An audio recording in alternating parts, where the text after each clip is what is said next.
আমরা বাঙালিরা একটু বেশিই খুঁতখুঁতে।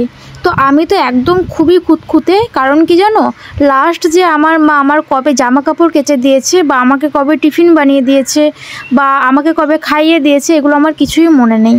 সত্যি বলছি গাইজ, আমার এগুলো কিছুই মনে নেই। দেখো, তোমাদেরকে দুটো মিথ্যা কথা বলে আমার কী লাভ? এই যে ভয়েস ওভারটা তোমাদেরকে আমি এখানে দিচ্ছি, এটা তো আমি অন্য একটা ভয়েস ওভারও দিতে পারতাম। কিন্তু এই কথাটা একটা এই জন্যই শেয়ার করলাম যে আমি এতটাই খুঁতখুঁতে যে কারোর কিছুই আমার পছন্দ হয় না।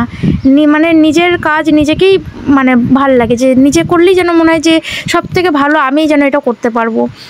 ছোট থেকে আমি আমার জামা কাপড় কাচা, আমার সমস্ত কিছু আমি নিজে করতাম। সমস্ত কিছু আমার মা কিচ্ছু আমার করে দিত না, করে দিতে চাইলেও আমি দিতাম না। কারণ কি বলো তো, আমার পছন্দ হতো না কারোর কাজ। এখনও পর্যন্ত তাই। কেউ যদি একটা কাজ করে আমার সামনে, ওর হাত থেকে আমি কাজটা কেড়ে নিয়ে আমি নিজে করি। কারণ কি বলো তো, আমার ওর কাজ পছন্দই হয় না। মনে হয় কি নিজেই কাজগুলো করি। তো রান্না বান্না থেকে শুরু করে কাচা ধোয়া সমস্ত কিছু আমি নিজে করতেই পছন্দ করি।